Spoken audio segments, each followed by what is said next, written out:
Graças a Deus pela oportunidade que nós temos de mais uma vez nos reunirmos à luz da Palavra de Deus. O assunto de hoje, irmãos, é Provérbios 16, 18. Convido a abrir suas Bíblias para o livro de Provérbios 16, versículo 18. A Palavra de Deus nos diz assim: a soberba precede a ruína, e a altivez de espírito precede a queda. A altivez de espírito precede a queda. Vamos falar sobre três quedas conforme a Palavra de Deus nos mostra. Mas antes vamos orar. Senhor, nós te pedimos nesse momento a tua orientação, que a tua palavra possa, ó Deus, ajudar-nos a entender a tua vontade, para que nós possamos, ó Deus, dia a dia, caminharmos nos teus propósitos, fazendo a tua vontade, deixando de lado, ó Deus, todo o entendimento humano para te servir, que possamos aplicar as verdades na nossa vida para agradarmos a Ti e as pessoas que não Te conhecem como Salvador, através do nosso testemunho, verem em nós, ó Deus, a necessidade de salvação em Cristo Jesus. Ajuda-nos e que a Tua palavra nessa noite possa fazer a obra em cada coração. Em nome de Cristo que oro agradecido. Amém. Três quedas. Quando nós falamos em queda, é porque algo vai cair para baixo, não pode cair para cima, jamais vai cair para cima. Então, cair implica em descer. E a Bíblia aqui nos descreve três tipos de queda. E nós iremos analisar, além de muitas outras que existem, essas três. Provérbios 16, 18, como nós lemos, fala que a arrogância de coração é causadora da queda. O orgulho, irmãos, e o espírito altivo precedem a queda do homem. Então, quando o homem deixa de ser humilde diante de Deus e busca ser honrado ao invés de dar honra a Deus, ele é abominável diante de Deus. E nós vamos ver três casos de quedas. A primeira queda, a queda de Satanás. O livro de Isaías capítulo 14, Isaías 14, dos versos 12 a 17, nos diz assim: como caíste desde o céu, ó estrela da manhã, filha da alva, como foste cortado por terra, tu que debilitavas as nações, e tu dizias no teu coração: eu subirei ao céu, acima das estrelas de Deus exaltarei o meu trono, e no monte da congregação me assentarei, aos lados do norte. Subirei sobre as alturas das nuvens e serei semelhante ao Altíssimo, e contudo levado serás ao inferno, ao mais profundo dos abismos.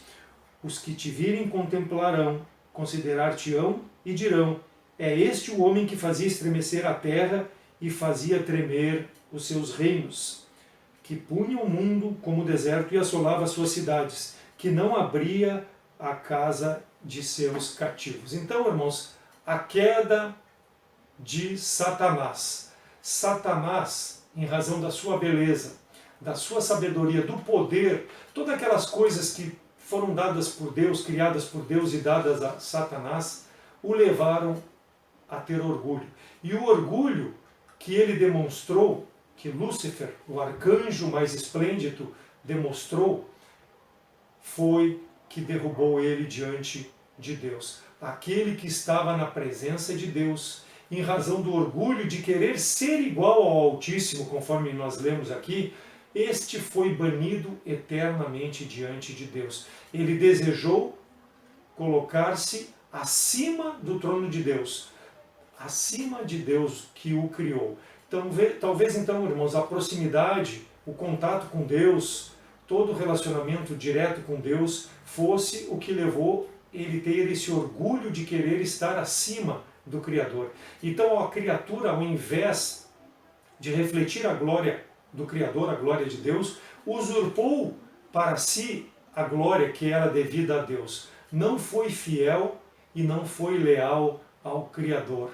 Apesar aqui de Isaías 14, de 12 a 17, referir-se a Lúcifer, num capítulo em que o contexto não trata especificamente de Satanás, é o que nós temos a respeito da queda de Satanás. Também no livro de Ezequiel 28, de 11 a 19, trata lá do rei de Tiro, quando Ezequiel repreende o rei de Tiro, mas também é uma referência a Satanás. Então são as duas referências bíblicas que nós temos sobre a queda de Satanás. Lúcifer, esse nome, no romano, quer dizer estrela da manhã. Também chamado aquele que brilha, derivado da raiz hebraica de brilhar. O nome Lúcifer é uma menção para Satanás antes de sua rebelião, porque é o equivalente latino dessa palavra. Então, quanto mais alto o posto ou autoridade, pior será a queda. É o que aconteceu com Satanás, conforme nós vimos. Então, o orgulho, a soberba, a ambição, a qualquer preço, irmãos, nos leva à queda. A posição muito elevada de Lúcifer caiu ao mais inferior das posições que poderia ter. Foi lançado da presença de Deus. O pecado cometido foi devido à sua autoexaltação. Ele queria tornar-se superior a Deus Todo-Poderoso. Se exaltou em razão deste orgulho, em razão da sua beleza. Ezequiel, capítulo 28, versículo 17, nos diz: elevou-se o teu coração por causa da tua formosura, corrompeu-se a tua sabedoria por causa do teu esplendor. Por terra te lancei, diante dos reis te pus, para que olhem para ti. Versículo 14 diz que tu eras querubim ungido para cobrir, te estabeleci. Quer dizer, Deus o escolheu, Deus colocou ele numa posição de destaque, mas Satanás, pelo seu orgulho, elevou-se no seu coração e caiu diante de Deus. Satanás não soube usar, conforme nós lemos, a sua sabedoria para honrar e glorificar a Deus. E assim acontece na vida cristã, irmãos, quando nós nos ensoberbecemos, de forma, ao invés de glorificarmos a Deus com nossa vida, nós queremos a glória para nós. Isso não agrada a Deus. A arrogância, por sua posição privilegiada, exaltou Satanás. Então Deus muitas vezes, irmãos, nos concede posições ou nos coloca em posições para que nós possamos honrar ao Senhor com essas posições, trazer glória ao seu nome naquilo que nós fazemos. E nós, irmãos, não podemos falhar em razão do orgulho, em razão da nossa exaltação. A palavra de Deus nos adverte aqui. Por quê? Porque trará consequência desastrosa à vida do homem, assim como trouxe a Satanás, que sobrepujou a glória de Deus e foi banido eternamente diante de Deus. Então essa primeira queda que nós vimos, irmãos, a queda de Satanás, em resultado do seu orgulho, da sua insondável e pervertida determinação de usurpar a glória de Deus, que é só dele, e ele queria para si. E ele foi lançado da presença de Deus. A primeira queda. A segunda queda, irmãos, a queda do homem. Convido para abrirem lá para o livro de Gênesis, capítulo 3. Vamos ler um versículo apenas nesse momento e depois leremos outros versículos. Versículo 5. Porque Deus sabe que o dia em que comerdes, se abrirão os vossos olhos, e serei como Deus, sabendo o bem e o mal.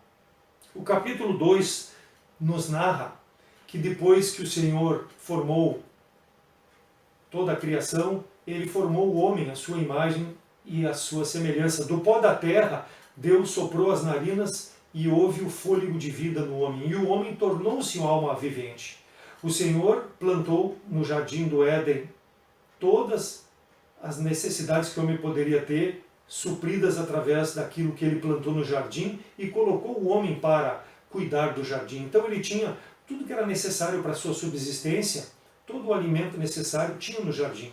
E o Senhor fez brotar todo tipo de árvore, boa à vista, e também a árvore da vida, a árvore do conhecimento do bem e do mal, foi colocada lá no jardim, juntamente com as outras árvores. O homem deveria lavrar o jardim, cuidar, ser o jardineiro de Deus lá no Éden. O Senhor ordenou a ele, no versículo 17 do capítulo 2, ele diz: mas da árvore do conhecimento do bem e do mal, dela não comerás, porque no dia que dela comerdes, certamente morrerás. Então, tudo está à tua disposição, Adão. Só nessa árvore do conhecimento do bem e do mal, não toca nela, porque o dia que tocar, certamente morrerás. E o homem perdeu a comunhão com Deus em razão da consequência da desobediência. O motivo da queda de Satanás passou ao homem. Satanás prometeu ao homem, como nós lemos no versículo 5, ele diz: porque Deus sabe o dia em que comerdes, se te abrirão os olhos e serei como Deus, sabendo o bem e o mal. Então, Deus havia dito para não comer, e o homem desobedeceu, porque o homem usurpou com seu orgulho ser superior à palavra do Senhor. Então, a entrada do pecado na vida do homem tem ligação com a queda de Satanás. Satanás influenciou o homem no sentido de desobedecer à palavra de Deus. Versículo 8 do capítulo 3 de Gênesis. E ouviram a voz do Senhor Deus, que passeava no jardim pela viração do dia, e esconderam-se Adão e sua mulher da presença do Senhor Deus, através entre as árvores do jardim.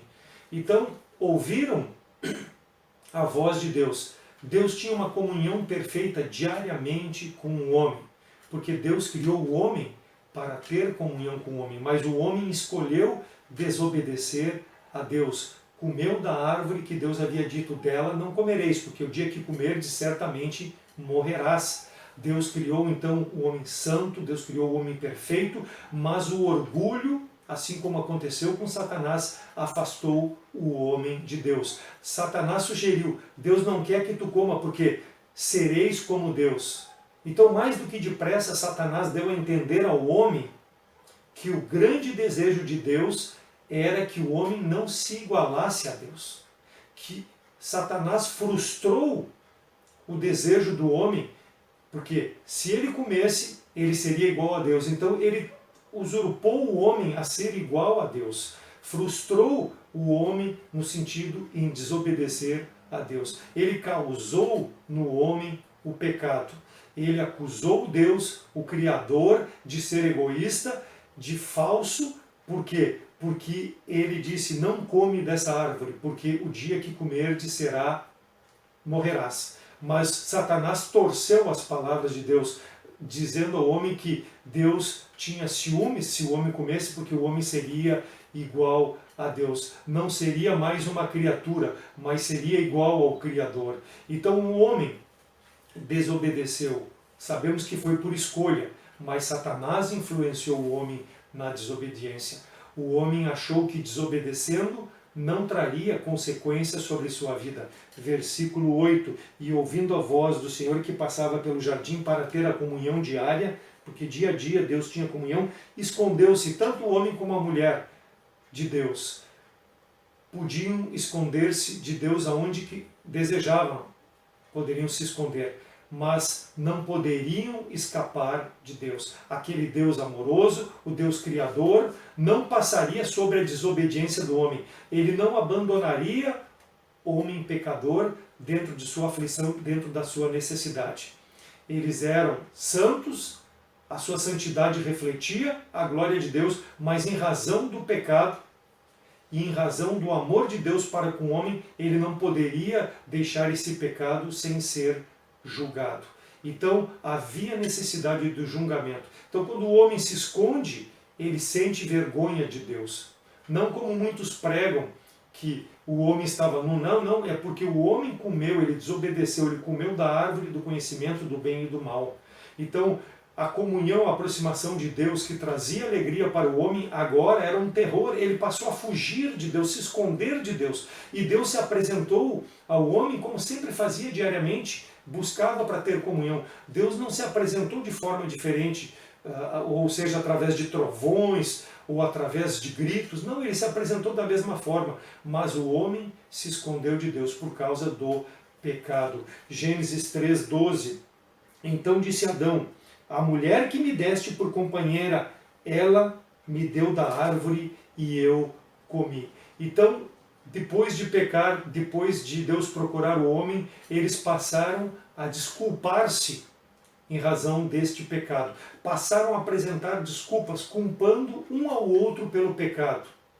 Mentira, arrogância. Ao invés de tomar para si a culpa, o homem disse, a mulher que tu me deste, essa me forçou a comer. Então Adão estava dizendo, Senhor, eu não te pedi uma companheira, tu me deu ela, e ela que me fez eu pecar contra ti. Ou seja, jogando a culpa sobre o outro, ao invés de arrepender-se e clamar pelo perdão de Deus. Adão preferiu, em razão do orgulho, passar culpa e responsabilidade ao outro. E assim, irmãos, nós agimos muitas vezes nas nossas vidas cristãs. Ao invés de reconhecer nosso pecado, confessar o pecado, abandonar o pecado, nós ou escondemos o pecado ou culpamos terceiros pelo nosso pecado. E muitas vezes, irmãos, culpamos até Deus pelo nosso pecado, ao invés de se arrepender do seu pecado e confessar diante de Deus. Então aquele jardineiro de Deus passou a partir de agora a ser um homem errante, porque ele se distanciou de Deus. A culpa moral é do homem e Deus julgou o homem por essa culpa. Então nós não podemos, de forma alguma, em razão da nossa maldade, do nosso pecado, atribuir responsabilidade a outros, quanto mais a Deus. O capítulo 4 de Gênesis fala sobre Caim e Abel, quando Caim matou a seu irmão Abel, em razão também da desobediência, que passou do pai para o filho. Por quê? Porque o homem morreu espiritualmente no dia em que Adão pecou desobedecendo a Deus. Então, a consequência do pecado foi passando de geração em geração até chegar nos nossos dias. O homem, então, ele precisa se responsabilizar pelo seu pecado. Gênesis 2,17, Deus havia dito, não comas dessa árvore, porque o dia que comerdes, certamente morrerás. Dela não comerás, certamente morrerás. Mas olha o capítulo 3, versículo 17, o que fala. E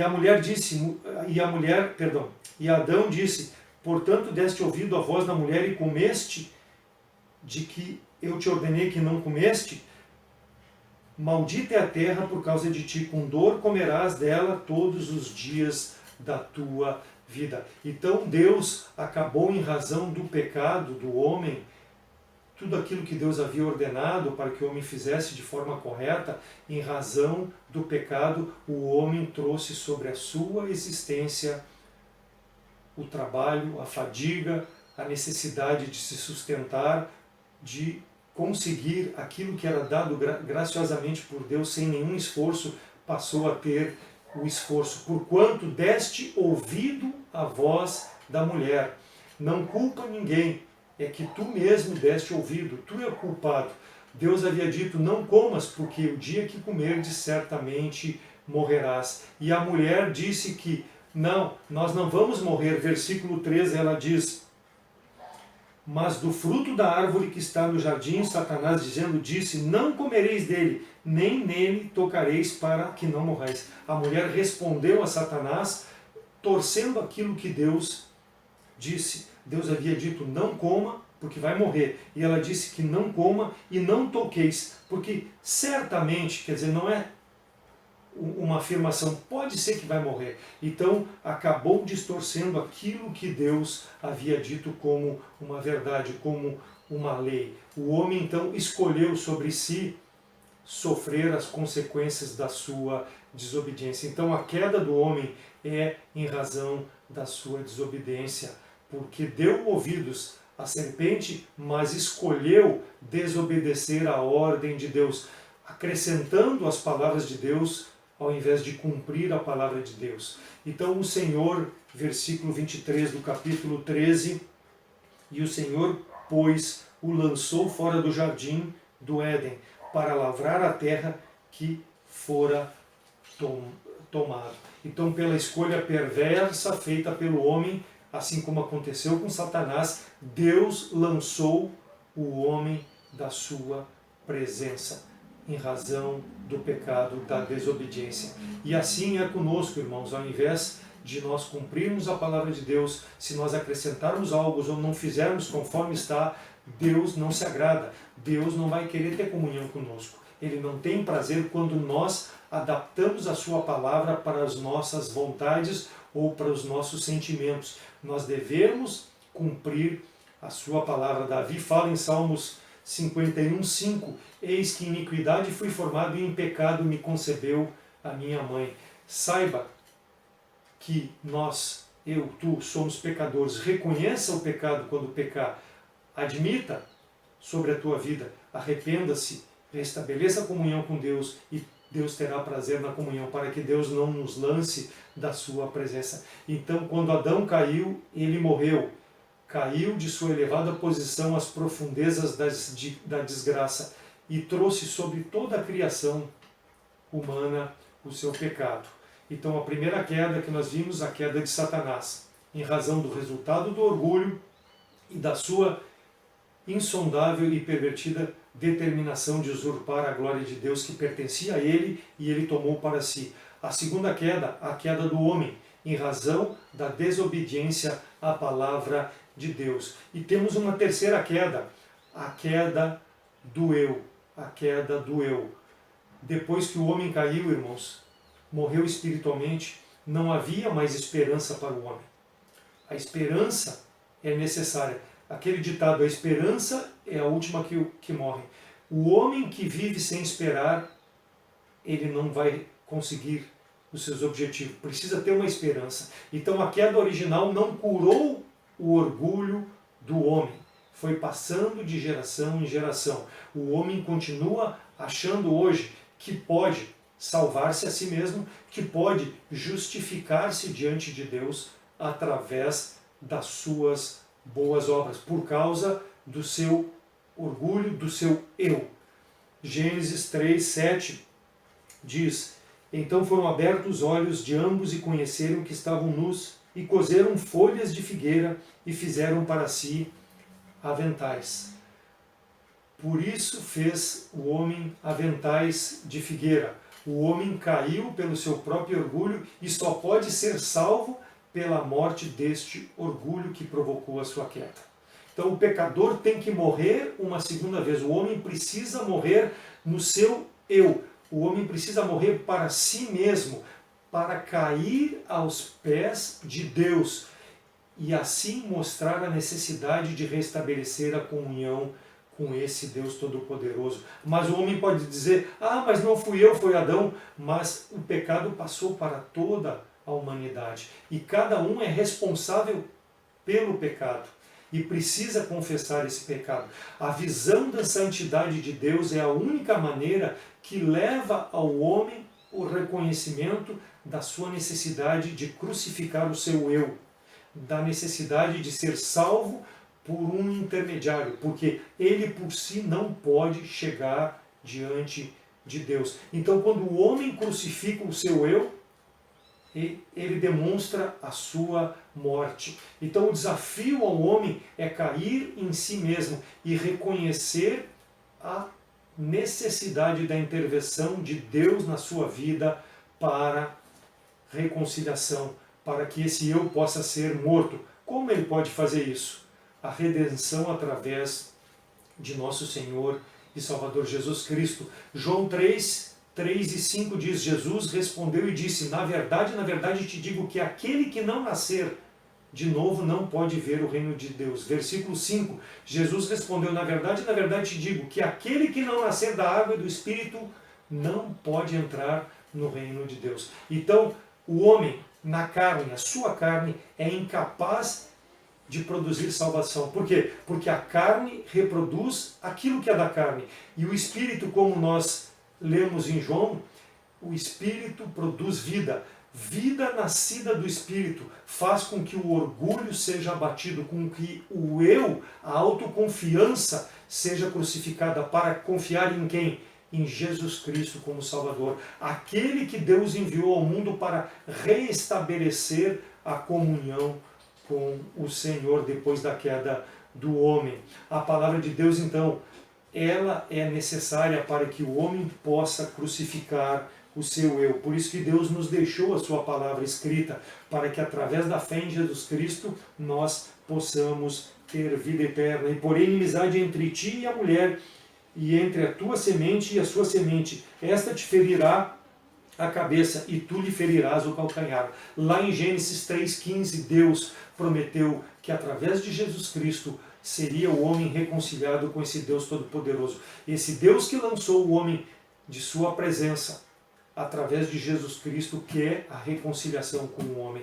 Mas para isso precisa crucificar o seu eu. Como? Confessando Jesus Cristo como Salvador. A palavra de Deus nos dá exemplo de homens que crucificaram o seu eu, Ou seja, caíram diante de Deus, demonstrando a sua necessidade da presença de Deus nas suas vidas, a dependência de Deus para poder viver nesse mundo agradando a Deus. Deuteronômio 9,18 diz: e me lancei perante o Senhor como dantes 40 dias e 40 noites, não comi pão e não bebi água, por causa de todo o vosso pecado que haveis pecado, fazendo mal aos olhos do Senhor para o provocar a ira. Moisés prostrou-se, quer dizer, caiu, crucificou o seu eu diante de Deus. Depois que ele esteve nos primeiros 40 dias e 40 noites na presença de Deus, recebendo os mandamentos, e ele chegou ao arraial e viu aquele povo prostrado diante daquele bezerro de ouro, que ele quebrou as tábuas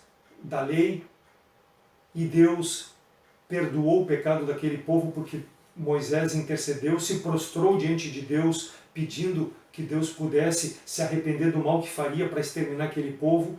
Moisés intercedeu diante de Deus pelo povo, se prostrou, mostrando a necessidade do perdão de Deus. E depois ele subiu novamente, ficou mais 40 dias e 40 noites para receber da mão de Deus as tábuas escritas por Deus. Josué 5,15.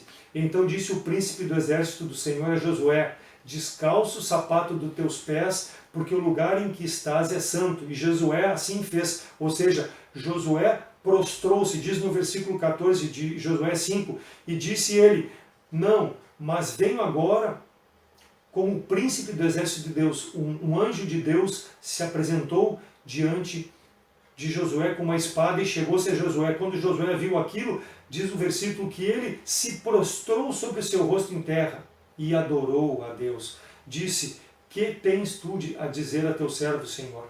Então, buscar no Senhor a orientação para a sua vida, ou seja, eu sou incapaz de viver nesse mundo pelo meu eu, Senhor, eu preciso da tua presença, eu preciso de ti. Isso é crucificar o eu de todo o coração. Ezequiel 1:28, como o aspecto do arco que aparece na nuvem no dia da chuva, assim era o aspecto do resplendor em redor.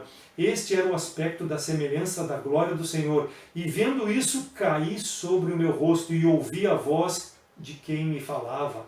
Ezequiel prostrou-se diante de Deus. Daniel 8:17, veio perto de onde eu estava e vindo ele fiquei assombrado e caí sobre o meu rosto. Mas ele me disse: entende, filho do homem, porque esta visão se realizará no fim do tempo. Então Daniel, para ter contato com Deus, ele se prostrou diante da presença de Deus, mostrando a necessidade da orientação de Deus para a sua vida.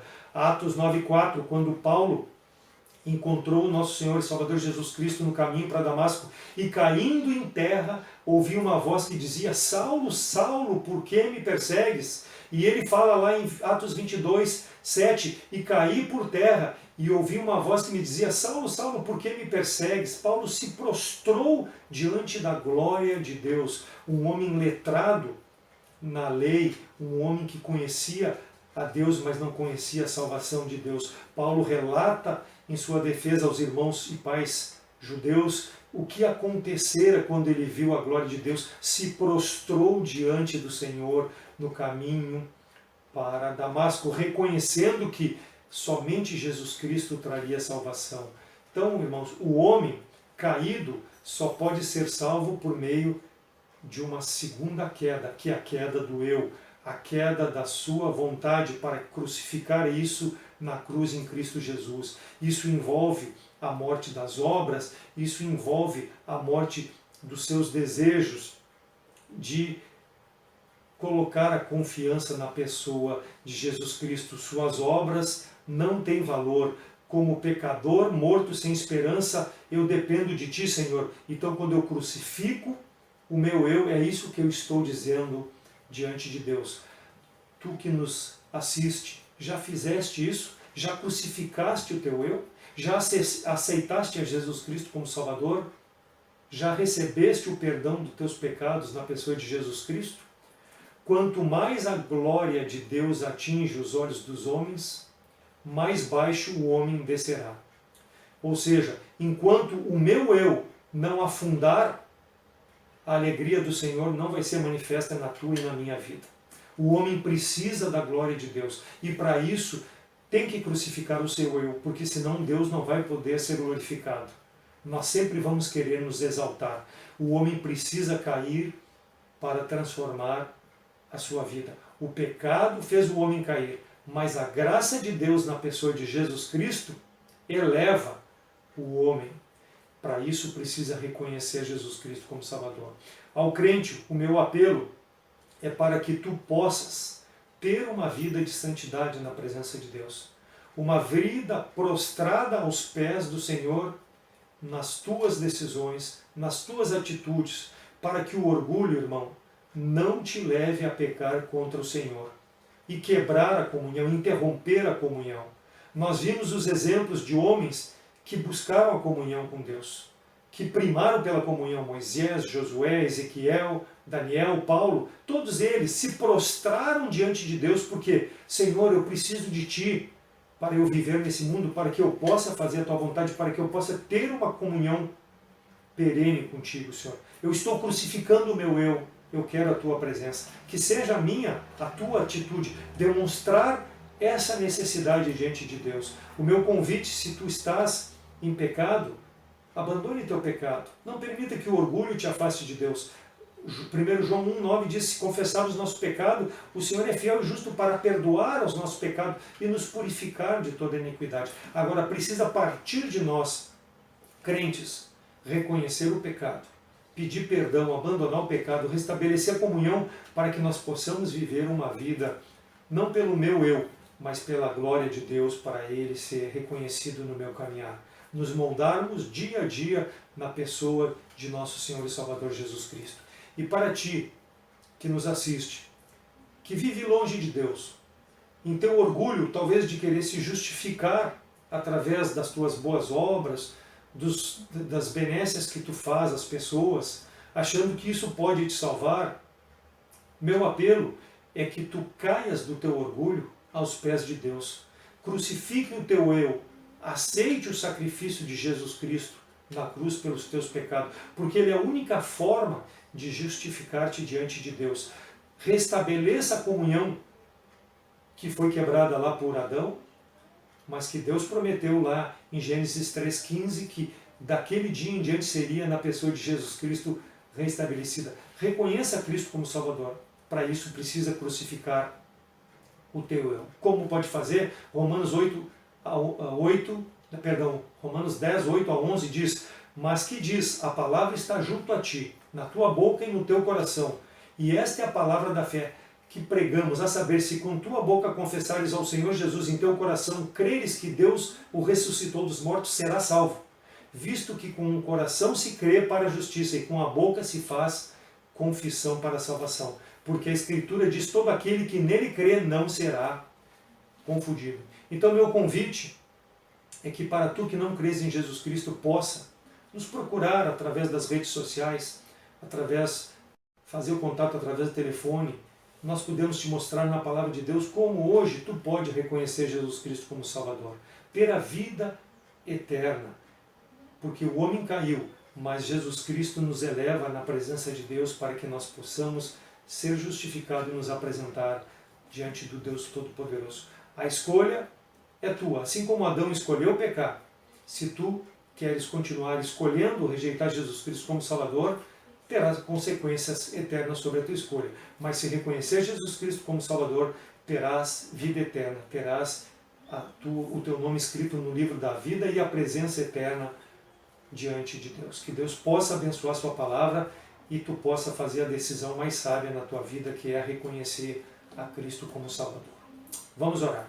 Senhor nosso Deus, obrigado pela tua palavra, obrigado a Deus porque um dia eu pude reconhecer o meu pecado diante de Ti, aceitando a Cristo como Salvador, reconhecendo que o meu pecado, ó Deus, precisava ser justificado e julgado na cruz do Calvário. E que nessa noite nós possamos ter pessoas que ainda venham se arrepender do seu pecado, ó Deus, e aceitar Cristo como Salvador. Trabalha na mente, nos corações e também de cada crente, ó Deus, que nós possamos dia a dia crucificar o nosso eu para vivermos uma vida que glorifique o Teu santo nome. Graças te damos pela Tua palavra, por essa oportunidade. É em nome de Cristo que eu oro agradecido com perdão dos pecados. Amém. Obrigado pela oportunidade mais uma vez. Que Deus possa abençoar a vida de todos. Amém.